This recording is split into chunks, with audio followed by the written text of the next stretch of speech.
Hello, my dear students. I hope you all are fit and fine. And some students were asking, "Ki ma'am, we are having some doubts. So please let us to revise our chapters thoroughly, or quick revision it should be. So that's why I'm going to make this video. So it can help you. I hope it can help you. So let's start your first chapter. That is the last lesson. Okay. Flamingo book है आपकी the last lesson and अल्फोंसे डाउडी ने ये लिखा है। So first of all अगर हम बात करें ये चैप्टर है क्या, लास्ट लेसन, ओके, थीम जो हमारा है हाईलाइट कर रहा है वो है क्या। तो लास्ट लेसन जो है बेटा ये फ्रेंच और जो वार हो रहा था जर्मन का, ठीक है, वहाँ पे उनके यहाँ पे क्या कर दिया था, उनकी लैंग्वेज को बैन कर दिया गया था और उनके ऊपर जर्मन लैंग्वेज को इम्पोज कर दिया गया था। तो जब उनके ऊपर जर्मन लैंग्वेज को इम्पोज किया गया तो वहाँ पे जो एक मास्टर हेमल हैं जो टीचर थे फ्रेंच लैंग्वेज के, उनको जब ये सब कुछ पता चला तो उसके बाद वो अपना लास्ट लेसन डिलीवर करते हैं और वो अनाउंस करते हैं क्लास में जो भी वहाँ पे स्टूडेंट्स होते हैं कि this is my last lesson. तो इसी चीज़ को लेकर के इसका जो है टाइटल है वो बना दिया गया कि क्योंकि whole story revolves around this title, की पूरी स्टोरी इसी टाइटल के अराउंड जो है वो घूम रही है। लास्ट लेसन की स्टोरी जो है इसमें बताई जा रही है, ठीक है। तो अल्फोंसे डाउडी जो है was a French novelist and short story writer थे वो। The last lesson is set in the days of Franco Prussian war 1870 to 1871। ये जो वॉर है, ये युद्ध है 1870 टू 71 में हुआ था, जिसमें France was defeated by Persians. और ये जो फ्रांस है वो डिफीट हो गया था पर्शियंस ने, प्रशिया ने, यानी कि इनको हरा दिया था। Prussia then consisted of what now are the nations of the Germany, Poland and parts of Austria, ठीक है। अब यहाँ पे ये सारे जो कंट्रीज़ हैं वो इसके अंडर आते हैं, ठीक है, यानी कि इनको इंक्लूड करके है। So in this story the French district of Alsace and Lorraine have passed into the Persian hands. तो इस हार के बाद ना फ्रांस में जो अल्सेस एंड लोरेन दो डिस्ट्रिक्ट थे ये बहुत ज़्यादा अफेक्टेड हुए और ये पर्शियन लोगों के हैंड में चले गए। The story deals with the theme of language imposition and language loyalty, ठीक है। इसमें थीम क्या है, क्वेश्चन आता है कई बार कि इसका थीम क्या है। तो देखिए इसमें लास्ट लेसन है, इट मीन्स फ्रेंच लैंग्वेज से है, तो लैंग्वेज से रिलेटेड ही कोई इसका थीम बनेगा ना, ठीक है। तो story deals with the theme of language imposition and language loyalty. हमारी लैंग्वेज के प्रति हमारी जो लॉयल्टी यानी कि जो ईमानदारी होनी चाहिए, उसकी जो रिस्पेक्ट करना, रिगार्ड करना, जो हमारा एक तरह से परम कर्तव्य या हमारी ड्यूटी होनी चाहिए, ठीक है, उसको यहाँ पे हाईलाइट किया गया है। The story highlights the pain that is inflicted on the people of a territory by its conquerors by taking away their rights to the study or to speak their own language। तो यहाँ पे देखिए उन लोगों के दर्द को, उन लोगों की पीड़ा को दर्शाया गया है जो किसी के अंडर आ जाते हैं, जो हार जाते हैं और किसी दूसरी पावर के अंडर आ जाते हैं और उनको जो दंश झेलना पड़ता है, जो वो कहते हैं वो करना पड़ता है, यानी कि दास्तां यानी कि स्लेवरी, ठीक है। तो उसको यहाँ पे एक तरह से शो किया गया है कि उनका जो दंश, उनकी जो पीड़ा होती है वो कितनी बड़ी होती है। Okay dear students, so if we are talking about the characters, तो कितने कैरेक्टर्स हैं इसमें। मास्टर हेमल है जो कि टीचर है, ठीक है, फ्रेंच लैंग्वेज के। फ्रांस जो है वो स्टूडेंट है। ये हमारे मेजर कैरेक्टर्स आते हैं, यानी कि जिनके ऊपर ज़्यादा हाईलाइट कर रखा है।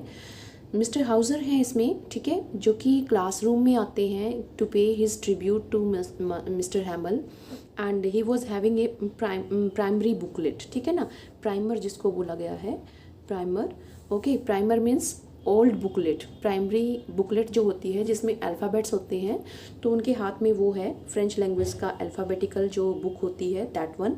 ब्लैक स्मिथ वॉचर जो है वो एक तरह से जब फ्रांस दौड़ के स्कूल की तरफ जा रहा था तो इसको सटायर करता है, इसको क्रिटिसाइज़ करता है, इसके ऊपर व्यंग कसता है कि अभी तो plenty of time is there, so no need to run, है ना। तो स्कूल में भाग के जाने की ज़रूरत नहीं है। विलेजर्स जो कि क्लासरूम में आते हैं लास्ट डे, ठीक है, ट्रिब्यूट देने के लिए मास्टर हैमल को। मिस्टर हैमल सिस्टर जो कि जब घड़ी में 12 बज जाते हैं चर्च में की घड़ी में, तो उसे अपना जो सामान है वो पैक कर रही होती है और ऊपर से उसकी आवाज़ आती है। सो उसका वहाँ पे वैसे कोई रूल नहीं है, सिर्फ इतना ही है कि वो सामान पैक कर रही थी, तो वहाँ से सामान पैकिंग के ऊपर से आवाज़ आ रही थी। सोल्जर्स की ड्रिल है। Okay, so these are known as minor characters. Okay, so अगर हम इसमें जो थीम की बात करें, वैसे तो लैंग्वेज है, बट वो शुरुआत कहाँ से हुई है, चैप्टर की शुरुआत कहाँ से हुई है इसमें, तो जो फ्रांस है started for the school. France जो है वो स्कूल के लिए जा रहा था। Very late that morning he was afraid of being scolded. उसे डर था कि जो टीचर हैं वो उसे डांटेंगे। Mister Hamel was to question them on participles and he didn't know the first word about them। कहता है कि जो फ्रांस है इसको क्या करना था, पार्टिसिपल से रिलेटेड एक जो है पार्टिसिपल आपके ग्रामर में होते हैं, ठीक है, participles, present participle, past participle, तो इससे रिलेटेड जो है वो ग्रामर का टॉपिक था और ये जो है फ्रांस ने नहीं लर्न किया था। तो इसको वो कह रहा है कि उसको वो लर्न नहीं था और टीचर ने ये सुनना था लेसन, तो वो क्या करता है, स्कूल से एस्केप करने की सोचता है, भाग जाने की सोचता है वहाँ से, ठीक है। And he didn't know even the first word, उसे फर्स्ट वर्ड भी नहीं आता था। क्यों नहीं आता था, इसमें क्वेश्चन पूछा गया है बीच में कि जो फ्रेंच पीपल हैं दे फील प्राउड, ठीक है ना, वो अपने ऊपर प्राउड करते हैं, गर्व महसूस करते हैं, but even then also they don't know the word और French language in proper way. उनको फ्रेंच लैंग्वेज प्रॉपर तरीके से नहीं आती है, because they wants to put off the things on tomorrow, क्योंकि वो आज की बातें कल पे टालने की सोचते रहते हैं कि कल कर लेंगे। यही हमारे साथ होता है ना। ओके, तो वो सोचता है, क्या करता है वो, and he didn't know the first word, he thought of running away and spending the day out of the doors. तो वो सोचता है एस्केपिज्म की, कि वो स्कूल से बाहर भाग जाता है। द वार्म ब्राइट डे, अब क्वेश्चन आता है यहाँ पे, listen to me very carefully. The warm, bright day, the chirping birds, and the Persian soldiers drilling in the open field back to the sawmill were tempting। Tempting एक word use हुआ है, tempting। Tempting means किसी चीज़ का हमें attract होना किसी तरफ, ठीक है ना, लालच देना, एक तरह से बेट का काम करना। तो कहता है कि जो डे था वो काफ़ी वार्म था उस दिन, ठीक है, और जो बर्ड्स हैं वो चिर्प कर रहे थे, वो चहचहा रहे थे, और यहाँ तक कि जो पर्शियन सोल्जर्स थे वो ड्रिल कर रहे थे, यानी कि वो एक तरह से राउंड ले रहे थे वहाँ का, ठीक है। ये सारी चीज़ें जो हैं उसको क्या करती हैं, टैम्प्ट करती हैं, अपनी तरफ अट्रैक्ट करती हैं कि स्कूल में तो क्या है, डांट मिलेगी, स्कोल्डनेस मिलेगी, he was scolded by master हैमल, लेकिन जब अगर वो बाहर जाएगा तो उसको ये सारी चीज़ें देखने को मिलेगी। तो वहाँ पे जाता है वो ओपन फील्ड्स में, and but he resisted the temptation and hurried off to the school. लेकिन थोड़ी देर बाद ही रियलाइज्ड हिज मिस्टेक्स, वो अपनी मिस्टेक को जो है, जो एक के बाद उसने एक की थी, उसको वो रियलाइज़ करता है और वो स्कूल की तरफ जो है जल्दी से दौड़ता है। There was a crowd in front of the bulletin board. अब बात आती है यहाँ पे पार्टिसिपल के बाद हम लिख रहे हैं यहाँ पे बुलेटिन बोर्ड, ठीक है। बुलेटिन बोर्ड, या ये बुलेटिन बोर्ड क्या है, इससे रिलेटेड भी हमें पता होना चाहिए। Bulletin board is board where notification has been given, ठीक है ना, जहाँ पे नोटिफिकेशन जो है वो दिया जाता है। So in the same way वहाँ पे भी बुलेटिन बोर्ड लगा हुआ था उसके स्कूल के बिल्कुल थोड़ी देर सामने, टाउन हॉल के बिल्कुल पास में, और वहाँ पे क्राउड थी बहुत ज़्यादा, ठीक है। ब्लैक स्मिथ जो वॉचर हैं, the blacksmith asked Franz not to go so fast. वो उसे कहता है कि there is plenty of time, so no need to run. He assured the boy that he would get to his school in plenty of time. Usually there was a great bustle, means busy schedule, when the school began, but that day everything was quiet as Sunday morning। Question आता है कि भाई what was unusual on that day, क्या unusual था उस दिन, ठीक है। तो क्या unusual था, क्या अनयूज़ुअल था, बहुत सारी चीज़ें जो हैं वो यूजुअल नहीं थी उस दिन, ठीक है। बहुत सारी चीज़ें जो हैं वो अनयूजुअल थी, क्या क्या थी वो हम बात करेंगे अब। तो व्हाट वाज अनयूजुअल, सबसे पहले तो यही था कि जो बिल्कुल सब कुछ माहौल कैसा था, साइलेंट था, ठीक है ना। Everything was like Sunday morning की तरह था। वैसे तो आवाज़ें आती रहती हैं डेस्क के खोलने की, बंद करने की, और मास्टर हैमल के रूलर की टैप होने की बेंचेस पे, ओके। तो उन बच्चों के रिसाइट करने की, चैप्टर रिसाइट करने की, लेकिन आज सब कुछ जो है वो साइलेंट था, संडे मॉर्निंग की तरह कुछ भी शोर नहीं था. Through the window, Franz saw his classmates already in their places and Master Hamel walking up and down with his terrible iron ruler under his arm. वैसे तो बच्चे आज भी ऐसे ही बैठे थे, मास्टर हैमल ऐसे ही क्लास में अप एंड डाउन घूम रहे थे, रूलर उनके हाथ में ही था. France open the door and went in. अब फ्रांस जो है वो दरवाज़ा खोलता है और अंदर जाता है. तो अंदर जाके वो क्या देखता है, ही ब्लश्ड एंड वॉज फ्राइटन्ड. वो शॉक हो जाता है. क्यों शॉक्ड हो जाता है? क्योंकि बैक बेंचेस पे वहाँ पे क्या था, समथिंग डिफरेंट. बैक बेंचेस जो है वो किसने ऑक्यूपाई कर रखे थे आज? विलेजर्स ने. ठीक है, गांव वाले जो लोग हैं वो आए हुए थे बैक बेंचेस पे, विलेजर्स आज बैठे हुए थे. ओके, सो वहाँ पे master Hamel very kindly asked him to go to his place. और दूसरी बात ये कि मास्टर हैमल ने उसको स्कोल्ड नहीं किया, उसको डांटा ही नहीं. ओके, लेट आने के लिए. और मास्टर हैमल ने उसको आज डांटा नहीं. So this was also unusual, ये भी डिफरेंट था. ठीक है, उसके बाद क्या होता है, ही वॉज देयर. ठीक है, वो वहाँ पे चला जाता है, अपनी सीट लेता है. Franz notice that there teacher had put on his beautiful green coat. अब एक और क्या चीज़ उसको डिफरेंट दिखी कि उसके टीचर ने ग्रीन कोट यानी कि एक स्पेशल ड्रेस जो वो कभी कभी किसी किसी ओकेज़न पे पहनते हैं वो पहना हुआ है. ठीक है, वो और साथ में उन्होंने ग्रीन कोट के साथ क्या पहना हुआ है, हिज फ्रिल्ड शर्ट पहनी हुई है and his little black silk cap. Frilled shirt है और एक ब्लैक कलर की सिल्क की कैप है, ऑल एम्ब्रॉयडर्ड यानी कि इसके ऊपर सारे के ऊपर एम्ब्रॉयडरी की गई है. He wore this only on the inspection and prize days. ये कब पहनता है इस ड्रेस को? कभी कभी जब इंस्पेक्शन होती है, कोई विजिटर आते हैं बाहर से, या फिर प्राइज डे होता है. ठीक है, the village people were sitting quietly on the usually empty bank benches. Everybody looked sad and Hauser had brought an old primer. सारे के सारे सैड दिखाई दे रहे थे जो भी बैक बेंचेस पे विलेजर्स बैठे हुए थे. और हाउसर तो यहाँ तक कि अपना जो प्राइमर है यानी कि अल्फ़ाबेटिकल जो बुकलेट है वो लेके आया हुआ था. Okay, master हैमल said that it was the last lesson and he would give them. Master हैमल अब उनको बताता है, सबको एक तरह से वो इन्फॉर्म करता है उनको कि ये लास्ट लेसन है उनका. And henceforth only German was to be taught in the school of Alsace and Lorraine. The new master would come the next day. This was their last lesson of French. He wanted them to be very attentive. वो कहता है कि आज का lesson तो last lesson है, तो सभी बिल्कुल अटेंटिव होकर के सुने. ओके, नेक्स्ट जो है यहाँ पे फ्रांस फेल्ट सॉरी. अब यहाँ पे फ्रांस जो है उसको सॉरी फील यानी कि गिल्ट फील करता है कि आज तक तो उसने फ्रेंच लैंग्वेज सीखी नहीं और आज उसके सर कह रहे हैं कि ये लास्ट लेसन है. How is it possible? भाई वो फ्रेंच है, मतलब कि वो फ्रेंच पीपल अपने आप को मानता है, फ्रेंच वहाँ का जो निवासी है वो मानता है, और वो कह रहा है कि उसको फ्रेंच लैंग्वेज नहीं आती और ये उसका लास्ट लेसन है. तो वो गिल्ट फील कर रहा है, सॉरी फील कर रहा है. ठीक है, उसके बाद वो क्या कहता है, the idea that master हैमल was going away made the narrator forget all about his ruler and how cranky he was. अब जब जैसे ही सर ने कहा ना कि ये लास्ट लेसन है, तो वो सर की क्रैंकी नेचर को भूल जाता है कि सर उसको कैसे रूलर से मतलब कि पनिश करते हैं, कैसे उसको डांटते हैं, वो सब कुछ भूल जाता है. सर के प्रति उसकी जो फीलिंग्स हैं चेंज हो जाती है. क्वेश्चन आता है यहाँ से कि उसकी फीलिंग्स जो हैं स्कूल के प्रति या मास्टर हैमल के प्रति या तो कैसे चेंज हो जाती हैं या फिर चेंज होने के बाद क्या होता है. तो यहाँ पे उसकी जो फीलिंग्स हैं वो चेंज हो जाती हैं अपने सर के प्रति, अपने स्कूल के प्रति. अब वो हर चीज़ को रिस्पेक्ट देना चाहता है, रिगार्ड देना चाहता है, वो टाइम स्पेंड करना चाहता है, उसको अपनी बुक्स से प्यार होता है. अब जैसे लगता है कि सारी जो बुक्स हैं उसकी फ्रेंड हैं, लेकिन इससे पहले वो कभी इन पे ध्यान ही नहीं देता था. ठीक है, तो इस तरह से उसको जब गिल्ट फील हुआ तो उसकी फीलिंग्स जो है वो स्कूल के प्रति चेंज हो जाती है. Now Franz understood why Master Hamel had put on his fine Sunday clothes and why the old men of the village was sitting there.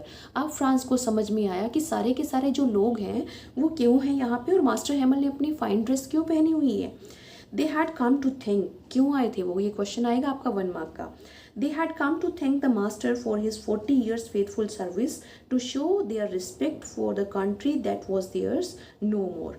वो कहते हैं कि 40 साल तक मास्टर हैमल ने जो सर्विस दी थी उसको वो थैंक यू बोलने आए थे, और आज के बाद उनका अपनी कंट्री पे या अपनी जो उनकी लैंग्वेज है उन पे कोई ज़्यादा उनका अधिकार नहीं रहेगा।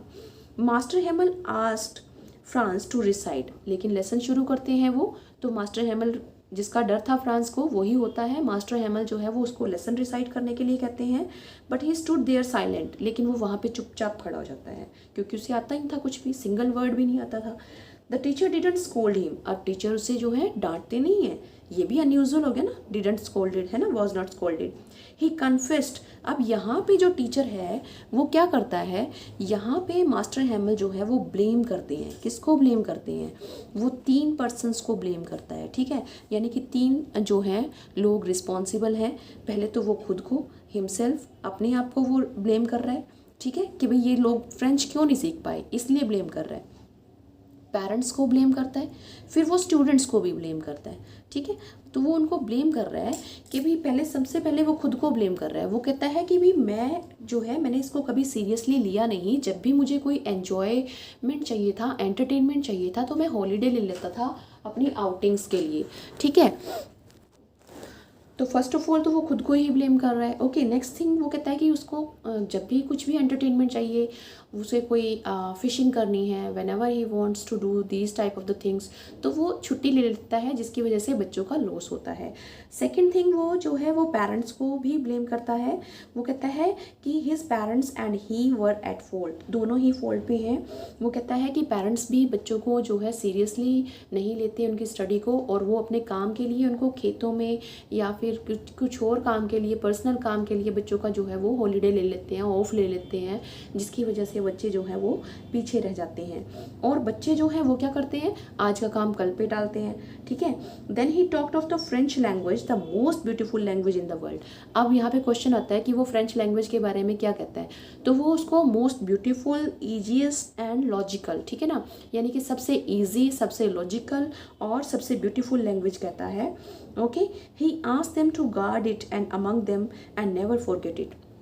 वो कहता है कि कोई बात नहीं, क्या हुआ अगर जर्मनी हमारे ऊपर इम्पोज की जा रही है, लेकिन तुम्हारे दिल से, तुम्हारे दिमाग से जो है ये लैंग्वेज नहीं जानी चाहिए, इसको हमेशा रिगार्ड करना है, आपने गार्ड भी करना है, इसको प्रोटेक्ट करने की कोशिश भी करनी है, ठीक है। देयर लैंग्वेज वॉज की टू देयर प्रिजन। यहाँ पे बहुत बड़ा क्वेश्चन ये आता है, 5 मार्क्स का क्वेश्चन आता है इस क्वेश्चन से। देयर लैंग्वेज वॉज की टू देयर प्रिजन, कि जब वो तुम्हारी लैंग्वेज पे पूर्ण अधिकार स्थापित कर लेंगे तब तक तुम स्लेवरी को भोगोगे, तब तक तुम उनके दास गुलाम बने रहोगे। यानी कि किसी को अगर हमें ख़त्म करना है तो हम उसकी लैंग्वेज पे अटैक करते हैं, like we are facing, we Indians are facing till now, आज तक हम फेस कर रहे हैं कि जो ब्रिटिशर्स आए थे उन्होंने हमारी लैंग्वेज पे अटैक किया, और हमारी जो लैंग्वेज पे अटैक करने के बाद अब देख लीजिए आप सभी कि हम अभी भी वेस्टर्न कल्चर को फॉलो करते हैं। और ये एक तरह से दुविधा है हमारे देश की कि हम अपनी मदर टंग को, हमारी मातृभाषा को ना तो इतना अच्छे से बोल पाते हैं, ना ही वो रिगार्ड देते हैं, ना ही हम उसको आज तक राष्ट्रभाषा का दर्जा दिला पाए हैं। तो इससे बड़ी जो है हमारे लिए दुख की बात और क्या हो सकती है। और यही वजह है कि हमारा जो देश है इतना ग्रो नहीं कर रहा, जैसे पहले विश्व गुरु था, अब वो विश्व गुरु वाला जो इसका एक तरह से स्थान होना चाहिए वो नहीं है, ठीक है।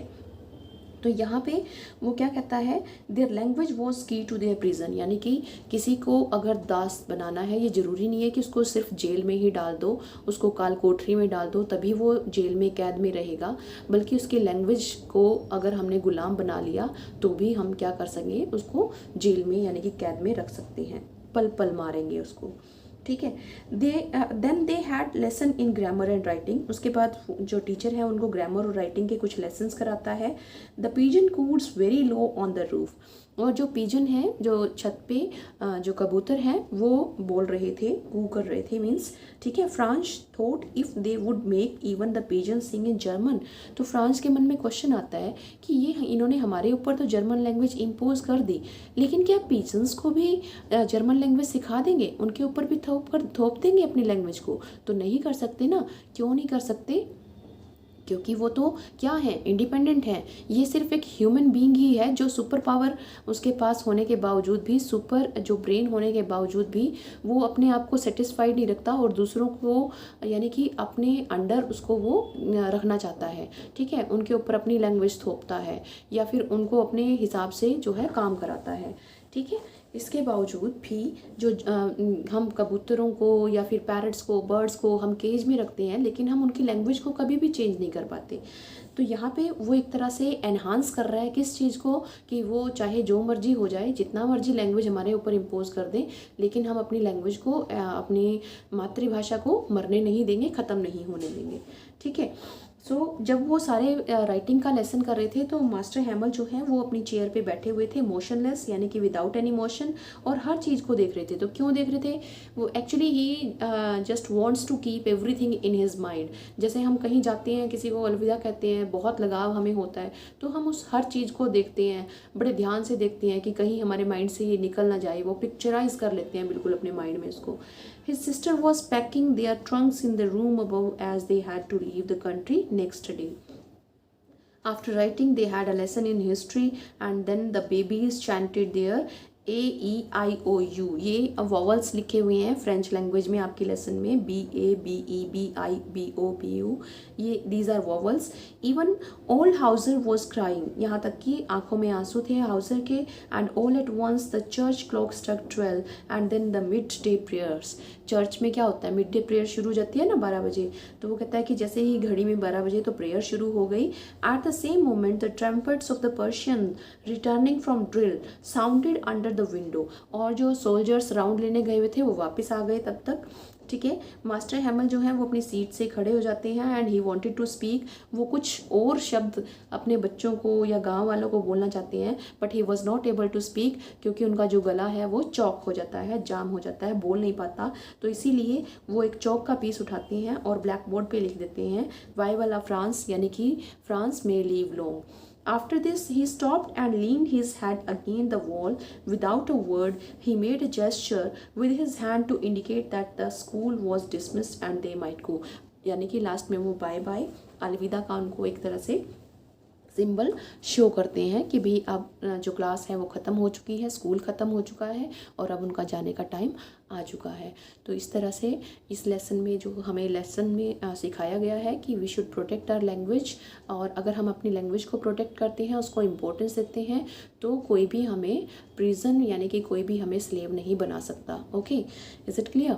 सो we will discuss about the questions in next video. Thank you.